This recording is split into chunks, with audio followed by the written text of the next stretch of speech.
நந்தவனபுரம்ன்ற கிராமத்துல கௌசல்யாவும் ரகுராமையாவும் வாழ்ந்துட்டு இருந்தாங்க. இவங்க ரெண்டு பேருக்கும் பெரிய பையன் ராகேஷ், பெரிய மருமக கீர்த்தி, சின்ன பையன் ராஜேஷ், சின்ன மருமக குசுமா, அப்புறம் காவ்யான்னு ஒரு பொண்ணும் இருந்தா. பெரியவன் ராஜேஷோட மனைவி கீர்த்தி ரொம்ப மாடர்ன். இந்த காலத்துக்கு ஏத்த மாதிரி எல்லாம் செலவு பண்ணணும்னு நினைப்பா. அதே மாதிரி சின்ன பையன் ராகேஷும் பொண்ணு காவ்யாவும் கூட கீர்த்தியோட கல்ச்சரை தான் ஃபாலோ பண்ணுவாங்க. அவங்களும் இந்த காலத்துக்கு ஏத்த மாதிரி இருப்பாங்க. குசுமா ரொம்ப ட்ரெடிஷ்னல் கிராமத்து வகைகள்னா அவளுக்கு ரொம்ப பிடிக்கும். இன்னும் 2 நாள்ல அந்த ஊர்ல உகாதி பண்டிகை. எல்லாரும் ஹால்ல உட்காந்து பேசிக்கிட்டு இருக்க போது கீர்த்தி அவ வீட்ல இருந்து வந்த சீர்வரிசையான சாரிய பத்தி எல்லார்கிட்டயும் சொன்னா. ஆஹா, என் அம்மா அப்பா வீட்ல இருந்து எனக்கு பட்டு புடவை கொடுத்து அனுப்பிச்சிருக்காங்க. இந்த மாதிரி பண்டிகைக்கு இந்த பட்டு புடவை கட்டினாதான் மதிப்பு கூடும், அழகாவும் இருக்கும். எவ்வளோ அழகா இருக்கு இந்த புடவை. நான் இந்த புடவைய கட்டணும்னு நம்ம வீட்டுக்கே கௌரவம் வரும். ஆமாம்மா கீர்த்தி, நீ சொன்ன மாதிரி இந்த புடவை ரொம்ப நல்லா இருக்கு. சேலை கட்டலது கூட ஒரு நல்ல மதிப்பு இருக்கு. அப்போ கீர்த்தி குசுமாவை பார்த்து, ஆமாவா, இந்த மாதிரி அழகழகான புடவைகள்லாம் கட்டணும்னா அதுக்குன்னு ஒரு கொடுப்பனை இருக்கணும்ல. ஆமா குசுமா, உன் வீட்ல இருந்து பண்டிகைக்கு எதுவும் கொடுத்து அனுப்பலையா? அட்லீஸ்ட் ஒரு சாதாரண புடவையாவது கொடுத்து அனுப்பியிருக்கலாம்ல அப்படின்னு கீர்த்தி வெடுக்கன கேட்டது குசுமாக்கு நல்லாவே புரிஞ்சுது. அப்போ குசுமா சின்னதா ஒரு சிரிப்பு சிரிச்சு, அக்கா, அதான் எங்க வீட்ல இருந்து போன பொங்கலுக்கே கொடுத்து அனுப்பிச்சாங்களே புடவை எல்லாம், அதுவே எனக்கு பெரிய பண்டிகை தான்க்கா. அன்பா இருக்கிறதுனால கௌரவம் வருமா என்ன குசுமா? இந்த காலத்துல பணம் நகை தான் எல்லாமே. பாரு, என் அம்மா எவ்வளோ காஸ்ட்லியான டைமண்ட் நெக்லஸை கொடுத்து விட்டுருக்காங்கன்னுட்டு. இதெல்லாம் போட்டாலே நல்லா இருக்கும். உனக்கு இந்த மாதிரி நகையெல்லாம் தெரியுமா? முதல்ல நகைன்னா என்னன்னு தெரியுமா? ஓ மை காட், உனக்கு இது கூட தெரியுமான்னு தெரியலையே அப்படின்னு கீர்த்தி எகத்தாளமா பேசினது புரிஞ்சுக்கிட்ட ராஜேஷ், காசு நகை அதெல்லாம் இல்லைன்னா கூட லக்ஷ்மி தேவியோட கலை அவகிட்ட இருக்கு, அதுவே அவளுக்கு அழக கூட்டும் அப்படின்னு ராஜேஷ் பேசினோன்னு கீர்த்திக்கு நல்லாவே புரிஞ்சுது. போதும் போதும், நீங்க சும்மா இருங்க. பணம் இல்லைன்னா எதுவும் இந்த காலத்துல பண்ண முடியாது. எப்பதான் நீங்கெல்லாம் புரிஞ்சுக்க போறீங்களோ அப்படின்னு கீர்த்தி பேசினதுக்கு ராகேஷும் காவியாவும் அவகிட்ட இப்படி சொன்னாங்க. கீர்த்தி அண்ணி, இவங்களுக்கெல்லாம் நம்மளோட டேஸ்டே புரியவே போறது இல்ல அண்ணி. கரெக்டா சொன்னீங்கன்னு. கீர்த்தி அண்ணிய பார்க்கும் போதுதான் நான் ஏன் அப்படி ஒரு பணக்கார வீட்டுல பிறக்கல, ஒரு பார்ஷான லைஃபை ஏன் வாழலன்னுட்டு ரொம்ப கவலையா இருக்கு அப்படின்னு காவியா சொன்னதை கேட்ட கீர்த்தி, அதுக்கெல்லாம் எதுக்கு காவியா வருத்தப்படுற? பணக்காரங்க வீட்டில் நீ பிறக்கலனா கூட நான் பணக்காரங்க வீட்டில இருந்து தானே வந்திருக்கேன். உனக்கு தேவையானதெல்லாம் நானே வாங்கி தரேன். எனக்கு அம்மா அப்பா தருவாங்க. கீர்த்தி அண்ணி, சின்னதுல இருந்து எனக்கு மிஸ் இந்தியா ஆகணும்ன்றது பெரிய கனவு. ஆனா அதுக்காக என்ன பண்ணணும்னா எனக்கு தெரியாது. அவ்வளோதானா? மிஸ் இந்தியாவுக்கு ஆகிறதுக்கு தேவையான எல்லா ப்ராடக்ட்ஸையும் அண்ணி நான் அரேஞ்ச் பண்ணி தரேன். எனக்கு தெரியும் அதில் என்னெல்லாம் பண்ணணும்னுட்டு. நீ கண்டிப்பாக அதில் பார்ட்டிசிபேட் பண்ணு. நான் உனக்கு சப்போர்ட் பண்ணுறேன். நீ கண்டிப்பாக மிஸ் இந்தியாவை. இங்க பாரு காவியா, நம்மளது ரொம்ப நடுத்தர குடும்பம். நம்மளோட குடும்பத்துக்கு இதெல்லாம் செட்டே ஆகாது. அம்மாக்கும் எனக்கும் கூட இதுல எல்லாம் விருப்பம் இல்ல. நீ முதல்ல நல்லா படிச்சு வேலைக்கு போற வழிய பாரு. அப்பா, எதுக்குப்பா அவளை டிமோட்டிவேட் பண்றீங்க? அவ கண்டிப்பா மிஸ் இந்தியா ஆகணும்ன்றதுல ஒரு வைராக்கியத்தோட இருக்கால. மிஸ் இந்தியா ஆனா நமக்கு தானே பெருமை. படிப்பும் படிச்சுக்கலாம், பிரச்சனை இல்ல. அவளை மிஸ் இந்தியாவை ஆக விடுங்க. இது நம்ம குடும்பத்துக்கே ஒரு பெருமை தானே தவிர இதுல அவமானப்படுத்துறதுக்குன்னு எதுவும் இல்ல அப்படின்னு சொன்னாரு ராகேஷ். இங்க பாருப்பா ராகேஷ், நானும் அப்பாவும் எது பண்ணாலும் எது சொன்னாலும் உங்க நல்லதுக்கு தான் சொல்லுவோம். எங்களுக்கு இதுலலாம் உடன்பாடே இல்லப்பா, குடும்பம் தான் முக்கியம் அப்படின்னு மாமியார் சொன்னதை கேட்ட குசுமா அவ கணவர்கிட்ட, என்னங்க, அத்தை மாமா எல்லாம் இப்படி பேசுறத கேட்டுட்டு இருக்கீங்க, நீங்களும் இப்படி எப்படிங்க சொல்லலாம்? காவியா சின்ன பொண்ணு, நீங்க தானே அவளுக்கு எடுத்து சொல்லணும், அத்தை மாமா சொல்றத புரிய வைக்கணும் அப்படின்னு குசுமா சொன்னதும் ராகேஷ்க்கு கோவம் வந்தது. அப்பப்பப்பா, வந்துட்டியா என்னோட கிராமத்து மனைவியே? உனக்கெல்லாம் மிஸ் இந்தியா பத்தி என்ன தெரிய போகுது? மிஸ் இந்தியா ஸ்பெல்லிங் தெரியுமா உனக்கு? அதெல்லாம் எவ்வளவு பெரிய விஷயம், உனக்கெல்லாம் புரியவே போக போறதில்ல. டேய், என்ன இது இப்படி எல்லாம் பேசிக்கிட்டு இருக்க? பெரியவங்க சொல்றது உனக்கு கொஞ்சம் கூட புரியலையா என்ன? என்னங்க, நீங்கெல்லாம் இதெல்லாம் பேசக்கூடாதுங்க. அவங்க வேலையை பார்த்துப்பாங்க. யாருக்கும் நீங்க அட்வைஸ் பண்ண ஒன்றும் தேவையில்ல. நீங்க அட்வைஸ் பண்ணா மட்டும் எனக்கு புதுசா இருக்கு. குசுமாவும் உங்களை மாதிரி நல்ல திறமையான பொண்ணுதான், அது உங்களுக்கு தான் தெரியல. அப்ப எனக்கு திறமை இல்லைன்னு சொல்றீங்க? நான் ஒன்னும் அப்படி சொல்ல, குசுமா திறமையானவன் தான் சொன்னேன். ஆ, உங்களோட நக்கல் எல்லாம் எனக்கு நல்லாவே புரியுங்க. புரியுதுன்னா வாய் மூடிட்டு சும்மா இரு. எனக்கும் என் தம்பிக்கும் நடுவில் நீ எதுக்கு வர? கீர்த்தி அண்ணி, நீங்க சும்மா இருங்க, அண்ணன் கிட்ட நான் பேசிக்கிறேன். இது எல்லாம் பார்த்துக்கிட்டு இருந்த ரகுராம்க்கும் கௌசல்யாக்கும் எப்படியாவது இந்த சண்டையை நிப்பாட்டணும்னுட்டு முடிவு எடுத்தாங்க. டேய் ராகேஷ், நீ அண்ணன் கிட்ட இப்படி பேசுறது எனக்கு கொஞ்சம் கூட விருப்பமே இல்லடா. ஆமாப்பா ராஜேஷ், இப்படி எல்லாமா பேசுவ? குசுமாவ கூட வாய்க்கு வந்த வார்த்தை நீ ஏதோ சொல்லிக்கிட்டே இருக்கியேப்பா. ஆமா ஆமா, உங்க 2 பேருக்கும் நான் படுற அவஸ்தை எல்லாம் எங்க புரிய போகுது? நான் வேண்டாம் வேண்டான்னு சொன்னா கிராமத்துல இருந்து ஏதோ ஒரு பொண்ணை எடுத்துட்டு வந்து எனக்கு கல்யாணம் பண்ணி வச்சிங்க. இவளால என் ஃப்ரெண்ட்ஸ் சர்க்கிள் எல்லார் இடத்துலயும் என்கிட்ட அவமானம். இவ பண்றதெல்லாம் என்னால புரிய கூட வைக்க முடியல. நான் ஒண்ணு சொன்னா இவ ஒண்ணு பண்றா, புரிஞ்சுக்கிறதே இல்ல இவ. இதெல்லாம் நீங்களா அவஸ்தைப்பட்டுக்கிட்டு இருக்கீங்க, இவளால நான் தானே அவஸ்தைப்பட்டுக்கிட்டு இருக்கேன். என் கஷ்டம் எங்க புரியும்? அப்படின்னு அவர் பேசினதை கேட்ட ராஜேஷ்க்கு பயங்கரமா கோவம் வந்தது. டேய், எதுக்கு இப்ப தேவையில்லாம இப்படி பேசிக்கிட்டு இருக்க? சும்மா இருக்கியா? குசுமா மாதிரி பொண்ணெல்லாம் கிடைக்க நீ கொடுத்து வச்சிருக்கணும்டா. என்னங்க, ராகேஷ் தம்பி சொன்னதுல என்ன தப்பு இருக்கு சொல்லுங்க? ராகேஷ் என்ன மாதிரி மாடர்னா யோசிக்கிறாரு, அதனால அவருக்கு குசுமா செட் ஆகல. குசுமா மாதிரி கிராமத்துல இருந்து இருக்கிற பொண்ண ராகேஷ் மாதிரி ஆளுக்கு கல்யாணம் பண்ணி வச்சா 2 பேருக்கும் எப்படிங்க ஒத்து வரும்? இவர் மாடர்னா யோசிப்பாரு, அவ கிராமத்து பொண்ணு மாதிரி யோசிப்பா. என்ன மாதிரி பணக்காரங்களுக்கு தானே இதெல்லாம் தெரியும், பாவம். கீர்த்தி, நீ என்ன பேசுறன்னு கொஞ்சமாவது புரியுதா உனக்கு? குசுமா இங்கேயே தான் இருக்கா. நீ பேசுறத கேட்டா அவன் என்ன நினைப்பா சொல்லு? இதுல என்னங்க தப்பு இருக்கு? நான் என்ன இருக்கிறது தானே சொன்னேன். குசுமா மாதிரி பொண்ணெல்லாம் கிராமத்துல இருந்து வந்திருக்காங்க. என்ன மாதிரி பொண்ணெல்லாம் உங்களுக்கு கிடைச்சதுக்கு நீங்க பூஜை செஞ்சு கடவுளுக்கு நன்றி சொல்லணுங்க. குசுமாலாம் கிராமத்து பொண்ணு. அப்பா நிப்பாட்றியா? போதும், ரொம்ப பண்ற நீனு. பாவம் அந்த பொண்ணு. உன்னெல்லாம் கல்யாணம் பண்ணது என் விதி. என்ன பண்றது, வேற வழி இல்லாம கல்யாணம் பண்ணிக்கிட்டேன். உங்களது இல்லைங்க தப்பு, என்னோட தப்பு தான். பெரிய கோடீஸ்வரங்க வீட்ல பிறந்து கூட ஒண்ணுமே இல்லாத உங்க வீட்ல நான் கல்யாணம் பண்ணிக்கிட்டு வந்தேன் தெரியுமா? அதான் முதல் தப்பே. குணத்தை மட்டும் பார்த்து எங்க அப்பா உங்களுக்கு கல்யாணம் பண்ணி வச்சாரு. நான் எப்படி வளர்ந்தேன், வசதியா வளர்ந்தேன்னு எனக்கு தானே தெரியும். உங்களை மாதிரி ஆளுங்க கிட்ட நான் அட்ஜஸ்ட் பண்ணிட்டு போறதே பெரிய விஷயம். ஹலோ பணக்கார மேடம், எவ்வளவோ சம்பந்தம் வந்து நீங்க தான் நான் வேணும்னு அடம் புடிச்சு கல்யாணம் பண்ணீங்கன்னு உங்க வீட்ல சொல்லிட்டாங்க மேடம். நான் இல்லனா இருக்கவே மாட்டேன்னு வேற சொல்லிருக்கீங்க. அப்படிதானே அடம் புடிச்சு என்ன கல்யாணம் பண்ணீங்க. இப்ப என்ன மேடம் என்னென்னவோ சொல்றீங்க? உங்களை மாதிரி பணக்காரங்களுக்கு நாங்கெல்லாம் சின்ன ஆளுங்க தான். ஆனா இது வரைக்கும் கல்யாணம் பண்ணிட்டு வந்து ஒரு தோசையாவது ஊத்தி கொடுத்திருக்கியா? இல்ல காஃபி டீயாவது போட்டு கொடுத்திருக்கியா? ஒண்ணுமே பண்ணதில்ல நீனு. பணக்காரங்க பணக்காரங்கன்னு மட்டும் பேசுற. இந்த வீட்டு கல்யாணம் பண்ணிட்டு வந்தா நிர்வாகமும் தெரியணும். எல்லாரும் சண்டையை நிப்பாட்டுங்க. ராஜேஷ், ராகேஷ், இப்படியாடா பேசுவீங்க உங்களோட மனைவிங்க கிட்ட? ஏன்டா இப்படி இருக்கீங்க? அப்படின்னு அவர் சொன்னதும் அவரோட மனைவி கௌசல்யா, 2 பேரும் அமைதியா இருங்க, எதுவும் பேசாதீங்க.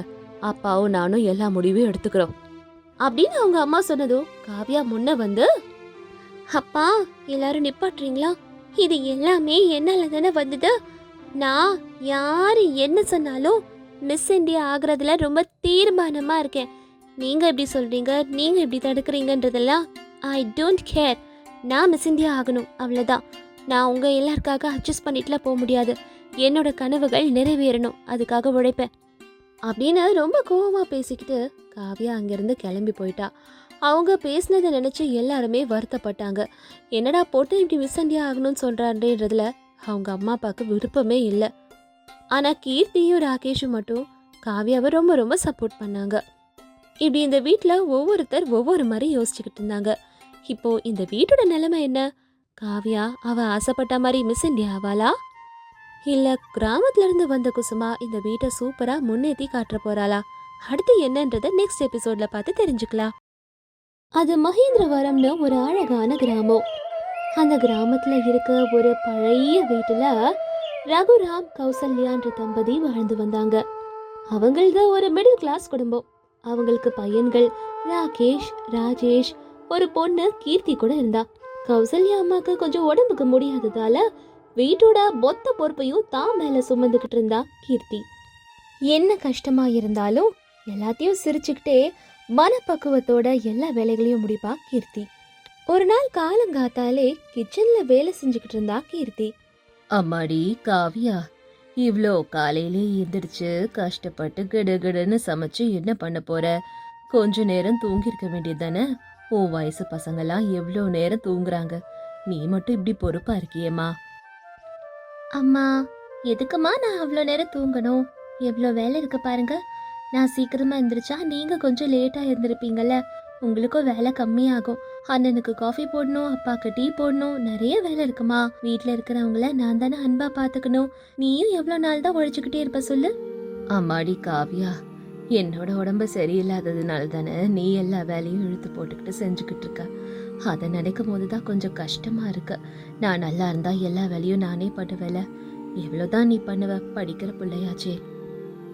ஐயோ அம்மா, சரியான அம்மாமா நீனு. இவனுக்கு சேவை செய்யறது என்னோட கொடுப்பனமா. நீ ஹாயா உட்காந்து இது வேணும் அது வேணும்னு ஆர்டர் போடு, சக்க சக்க சக்க சக்கான்னு நான் பண்ணி கொடுத்துட்றேன். இந்த பாக்கியம் எல்லாருக்கும் கிடைக்காதல. எங்க அம்மாக்காக நான் வேலை செய்யறேன். இவங்க ரெண்டு பேரும் பேசிக்கிட்டு இருக்கும் போது ரகுராம் காஃபிக்காக கிச்சனுக்குள்ள வந்தாரு. என்னம்மா, அம்மாவும் பொண்ணும் பேசிக்கிட்டே இருக்கீங்க போல இருக்கு ரொம்ப நேரமா. காவியா, என் காஃபி ரெடி ஆயிடுச்சா? நான் மார்க்கெட்டுக்கு போகணும். அப்பா என்னங்கப்பா உங்களோட ஸ்ட்ராங்கான காஃபி. ஆமா, ராகேஷ் என்ன கால் பண்ணானா? பிஜி ரிசல்ட்ஸ் வந்துருச்சா உங்களுக்கு? அண்ணன் ரிசல்ட்ல பாஸ் ஆயிட்டானா நமக்கு விடிவு காலம் தானப்பா. இன்னும் ரிசல்ட் வரலதான்னு நினைக்கிறேம்மா. ராகேஷ் அங்க நம்ம இங்க கஷ்டப்பட்டுக்கிட்டு இருக்கோம், அதனால அதான் அவங்க நல்லா படிச்சுக்கிட்டு இருக்கான். பெரியவ ராஜேஷ் நிலத்துல விவசாயம் பண்ணி கஷ்டப்பட்டு கொடுக்கற காசுலதான் அவன் அங்க படிச்சுக்கிட்டு இருக்கான். ராகேஷ்க்கு நல்லபடியா வேலை கிடைச்சிடுச்சுன்னா நம்ம குடும்பத்துக்கு நீ சொன்ன மாதிரி விடிவு காலம். ஆமாப்பா, அண்ணன் கண்டிப்பா பாஸ் ஆயிடுவா. அவனுக்கு படிப்புனா ரொம்ப பிடிக்கும்ல அப்படின்னு இவங்க எல்லாரும் பேசிக்கிட்டு இருக்கும் போதுதான் பெரியவ ராஜேஷ் நிலத்துல எல்லா விவசாய வேலையும் முடிச்சுட்டு வீட்டுக்கு வந்தாரு. ராஜேஷ் ரொம்ப எல்லாரையும் அட்ஜஸ்ட் பண்ணிட்டு போற டைப். அவங்களோட அப்பாவால எல்லாரையும் படிக்க வைக்க முடியாதுன்ற நிலைமையை புரிஞ்சுக்கிட்டு அவன் +2 படிப்பை நிற்பாட்டிட்டு அவன் கஷ்டப்பட்டு தம்பியை படிக்க வச்சுட்டு இருந்தான். கீர்த்தி, கொஞ்சம் குடிக்க தண்ணி கூட பா, நிறைய வேலை இன்னைக்கு, வெயில் வேற. அண்ணன், நீ ரொம்ப கஷ்டப்படுறன. எனக்காகவோ ராகேஷ் அண்ணாக்காகவோ ரொம்ப கஷ்டப்பட்டு உழைக்கிற. உன் படிப்பையே எங்களுக்காக தியாகம் பண்ணிட்டியே. எனக்கு எந்த கஷ்டமும் இல்ல காவியா. நான் கஷ்டப்பட்டு உழைச்சா நீங்க 2 பேரும் நல்லா இருப்பீங்கன்னா உங்களுக்காக நான் என்ன வேணா பண்ணுவேன். ராகேஷ் படிப்பை முடிச்சு நல்லபடியா வேலைக்கு செஞ்சுட்டானா நம்மளோட குடும்பத்தோட நிலைமையே மாறும். நம்மளும் நல்ல சுகமா வாழ ஆரம்பிப்போம்ல. அண்ணன், எனக்கு ஒரு ஐடியா ஒன்று வந்திருக்குண்ணே. அப்பா அம்மா, நீங்க 2 பேரும் கூட அந்த ஐடியாவை கேட்கணும். அப்படி என்னம்மா ஐடியா அது? எவ்வளோ நாளைக்குப்பா அண்ணன் தனியாவே இருக்க போறான்? நம்மளுக்காகவே அவன் வாழணுமா? அவனுக்கும் வயசாகுதுல. அவனோட ஆரோக்கியத்துல கூட அவனுக்கு கொஞ்சம் கூட அக்கறையே இல்லை.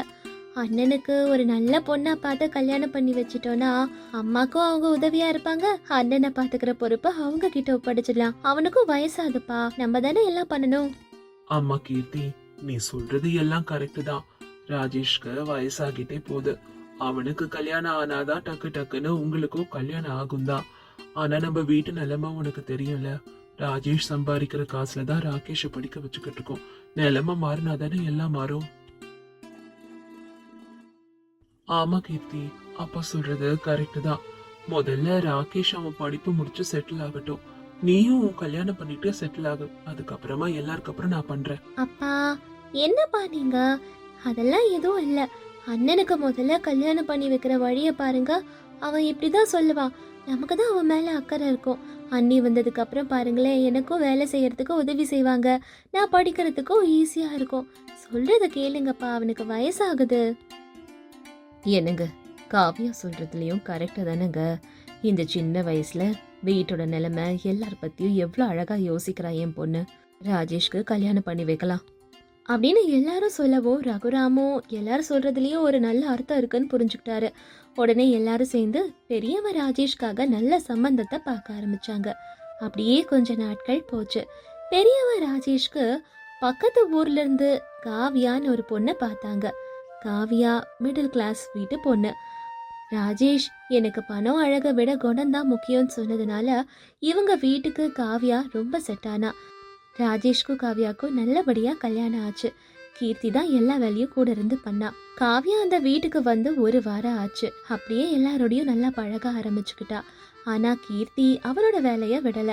அதே நேரத்துல காவியாவுக்கு எல்லா விதத்துலயும் உதவியா இருந்து சொந்த அக்கா மாதிரி பாத்துக்கிட்டா.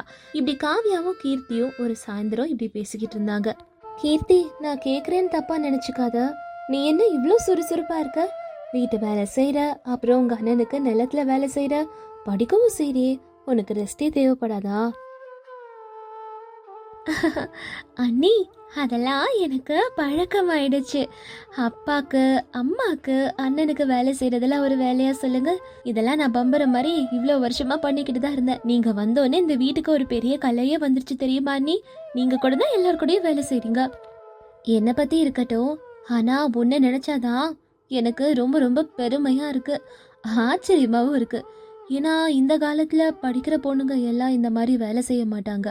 நீ படிக்கவும் செய்யற, நல்லாவும் வேலை செய்யற, அதுவும் சிரிச்சுக்கிட்டே சந்தோஷமா எல்லா வேலையும் செய்யற. உன்ன மாதிரி நாத்தனார் கிடைச்சதுக்கு நான் கொடுத்து வச்சிருக்கணும். நீங்க மட்டும் என்ன அண்ணி என்ன தங்கச்சி மாதிரி பாத்துக்கிறீங்க, அம்மாவை சொந்த அம்மா மாதிரி பாத்துக்கிறீங்க, அண்ணனையும் நல்லா பாத்துக்கிறீங்க. நீங்க வீட்டு மகாலட்சுமி அண்ணி. எல்லாத்துக்கும் மூல காரணமே நீதான். நீதானே உங்க அண்ணனை வற்புறுத்தி என்னை கல்யாணம் பண்ணிக்க வச்ச. உன்னாலதான் நான் இங்க வந்திருக்கேன். அவங்க அப்படி பேசிக்கிட்டு இருக்கும் போதுதான் ராகேஷ் பட்டணத்துல இருந்து அங்க வந்தாரு. அவன் முகம் ரொம்ப திகிலா இருந்தது. அப்போ கீர்த்தி, அண்ணி அண்ணி, தோ சின்ன அண்ணன் ராகேஷ் வந்துட்டான், வாண்ணே வா. அண்ணி, இன்னைக்கு நம்ம பாயாசம் பண்ணலாம். அண்ணனுக்கு பாயாசம்னா ரொம்ப ரொம்ப பிடிக்கும். ராகேஷ் வந்துட்டான்னு கேள்விப்பட்ட உடனே அவங்க அப்பா வெளியே இருந்து உள்ள வந்தாரு. அவங்க அம்மா ரூம்ல இருந்து வெளியே வந்தாங்க. எல்லாரும் ஹால்ல ஆவலா அவனோட ரிசல்ட்காக தான் காத்துக்கிட்டு இருக்காங்க. அவன் என்ன சொல்ல போறான், பாஸ் ஆயிட்டானான்னு தெரிஞ்சுக்கணும்னு ஆசைப்பட்டாங்க. ராகேஷ், பரீட்சை ரிசல்ட் வந்துருச்சாப்பா? பாஸ் ஆயிட்டியா? பாஸ் ஆயிட்டேன்பா. ஆனா மார்க் கொஞ்சம் கம்மியா தான் வந்தது. ஐயோ, ரொம்ப தூக்கம் வருதுப்பா, டயர்டா இருக்கு, தூங்கிட்டு வரேன். மார்க் என்னப்பா மார்க், பாஸ் ஆயிட்டல அதுவே போதும். நாளையில இருந்தே எல்லா கம்பெனிக்கும் வேலைக்கு அப்ளை பண்ண ஆரம்பிச்சிருப்பா. கிடுகிடுன்னு ஒரு கம்பெனில சேர்ந்துரு. கொஞ்ச நேரம் கழிச்சு கீர்த்தியும் காவியாவும் பாயாசம் எடுத்துட்டு வந்து ராகேஷ் கிட்ட கொடுத்தாங்க. தம்பி, இந்தாங்க பாயாசம் சாப்பிடுங்க. ராகேஷ் கிடுகிடுன்னு பாயாசத்தை குடிச்சிட்டு ரூம்குள்ள போயிட்டான். கீர்த்திக்கு இதெல்லாம் பார்க்கும்போது ரொம்ப டவுட்டா இருந்தது. அண்ணன் எதையோ மறைக்கிறான், ஏதோ அவன் பொய் சொல்றான்னு மட்டும் கீர்த்திக்கு நல்லா அர்த்தமாச்சு. அன்னைக்கு ராத்திரி கீர்த்தி படிக்கலான்னு அவ ரூம்குள்ள உட்கார்ந்தா. ஆனா அவ கவனம் எல்லாம் படிப்பு மேல போல, அவ அண்ணனை பத்தியே யோசிச்சுக்கிட்டு இருந்தா. ஏன் இந்த ராகேஷ் அண்ணன் இப்படி இருந்தா? ரொம்ப திகிலா இருந்தானே. அவன் மூஞ்சி சரியில்லை. அண்ணன் உண்மையிலே எக்ஸாம்ல பாஸ் ஆயிட்டானா இல்ல ஏதாவது பொய் சொல்றானான்னு தெரியலையே. கீர்த்தி கொஞ்சம் டவுட் பட்டு மெல்லமா ராகேஷோட ரூம்க்கு போனா. ராகேஷ் ரூம் கதவு திறந்திருந்தது. பார்த்தா ராகேஷ் போன்ல யார் கூடயோ பேசிக்கிட்டு இருந்தான். இங்க பாரு குசுமா, வீட்டோட நிலைமையே சரியில்லை. நான் வேற ரிசல்ட்ல ஃபெயில் ஆயிட்டேன்னு தெரிஞ்சா எங்க அப்பா என்ன ஆவாருன்னே தெரியாது. இப்ப என்னால உனக்கு காசு கொடுக்க முடியாது. அண்ணன் கஷ்டப்பட்டு இவ்வளவு நாள் சம்பாரிச்ச காசெல்லாம் உனக்கு கிஃப்ட் வாங்கவே எனக்கு சரியா போச்சு. இப்ப என்கிட்ட காசு இல்ல குசுமா, கொஞ்சம் புரிஞ்சுக்கோ ப்ளீஸ். அப்ப போன்ல இருந்து பயங்கரமா ஓன்னு கதறி அழற சத்தம் ராகேஷ்க்கு கேட்டுச்சு. அவரால தாங்கிக்க முடியல அந்த அழுகைய. குசுமா, கொஞ்சம் புரிஞ்சுக்கோ குசுமா. இப்ப என்னால வீட்ல நம்ம கல்யாணத்தை பத்தி பேச முடியாது. டிகிரி சர்டிபிகேட் வேற வரல. எப்படி என்னால இதெல்லாம் சொல்ல முடியும்? கண்டிப்பா உன்னை கல்யாணம் பண்ணிப்ப, நம்பிக்கை இருக்குல்ல. இப்ப கொஞ்சம் டைம் கொடு குசுமா, இப்ப நிலைமை சரியில்லைன்னு சொல்றேனே. குசுமா கிட்ட போன் பேசிட்டு திரும்பி பார்க்கும்போது ராகேஷ் கீர்த்திய அவன் ரூம் வாசல்ல பார்த்ததும் அவனுக்கு திக்கு திக்குன்னு அடிக்க ஆரம்பிச்சுது. அண்ணா, யார்கிட்ட நீ இவ்வளோ நேரம் ஃபோன் பேசிக்கிட்டு இருக்க? உண்மையை சொல்லு, உன்னோட டிகிரி ரிசல்ட் என்ன ஆச்சு? குசுமா யாரு? பட்டணத்துல நீ என்ன பண்ணிட்டு இருக்க இவ்வளோ நாள்? அப்படின்னு கீர்த்தி கேட்டோன்னே என்ன பண்றதுன்னே தெரியாம திருன்னு முழிக்க ஆரம்பிச்சான் ராகேஷ். கண்கள்ல பயங்கரமான பயமும் பதட்டமும் தெரிய ஆரம்பிச்சுது. அப்போ, காவ்யா, நீ கேட்டதை மட்டும் யார்கிட்டயும் சொல்லிடாத ப்ளீஸ் காவ்யா. அப்பாக்கு தெரிஞ்சா என்ன ஆவாருன்னே தெரியாது ப்ளீஸ். ஏன் அண்ணா இப்படி எல்லாம் பண்ணீங்க நீங்க? அண்ணன் எவ்வளவு கஷ்டப்பட்டு இங்க உழைச்சுக்கிட்டு இருக்க நிலத்துல விவசாயம் பண்ணி அவ்வளோ கஷ்டப்பட்டு உனக்கு அனுப்புற காசெல்லாம் நீ இப்படிதான் செலவு பண்ணிருக்கியா? இங்க எல்லாரையும் ஏமாத்துறதுக்கு உனக்கு எப்படி அண்ணன் மனசு வந்தது இப்படி? இல்ல கீர்த்தி, என்ன மன்னிச்சிரு. குசுமான்றது என்னோட கேர்ள் ஃப்ரெண்ட். நாங்க ரொம்ப வருஷமா காதலிச்சுக்கிட்டு இருக்கோம். அவளால ஃபீஸ் கட்ட முடியல. அதனாலதான் அண்ணன் கொடுக்கறதுல என் ஃபீஸ் அவ ஃபீஸ்ன்னுட்டு கட்டிக்கிட்டு இருந்தோம். என்ன பண்ண சொல்ற? அவளுக்கு என்ன பிடிச்சிருக்கு, எனக்கு அவளை பிடிச்சிருக்கு. 2 பேரும் கல்யாணம் பண்ணிக்கணும்னு தான் ஆசைப்படுறோம். டிகிரி பாஸ் ஆனாலும் நல்ல வேலை கிடைச்சோன்னு கல்யாணம் பண்ணிக்கிட்டு இவளை இங்க கூட்டிட்டு வரலான்னு நினைச்சேன். ஆனா அதுக்குள்ள இப்படி ஆயிடுச்சு. கீர்த்திக்கு என்ன பண்றதுனே தெரியல. ஒரு பக்கம் அப்பாவை நினைச்சா பயப்பட்டா கீர்த்தி, இன்னொரு பக்கம் பெரியண்ண ராகேஷோட தியாகம், இன்னொரு பக்கம் இவன் செஞ்ச துரோகம். இங்க பாருன்னு, நீ பண்ணது மகா பெரிய தப்பு தெரியுமா? ஆனா உன்னால நம்ம குடும்பம் ரோட்டுக்கு வந்துடக்கூடாது. அப்பாக்கும் அண்ணனுக்கும் தெரிஞ்சா என்ன நடக்கும்னு தெரியாது. இந்த பாருன்னு, நீ பண்ணது தப்பு அப்படின்னு சொன்னா கீர்த்தி. கீர்த்தியோட மனசு முழுக்க ஒரே குழப்பமும் சந்தேகமும் தான் இருந்தது. குசுமா உண்மையிலே ராகேஷ காதலிக்கிறாளா இல்ல டைம் பாஸ் பண்றாளான்னுட்டு. இன்னொரு பக்கம் அப்பாவை நினைச்சு பயம், மறுபக்கத்துல அண்ணனோட தியாகம். இவ்வளவு இங்க கஷ்டப்பட்டுட்டு தான் இருக்கா. அடுத்து என்ன நடக்க போகுதுன்னு நெக்ஸ்ட் எபிசோட்ல பார்க்கலாம்.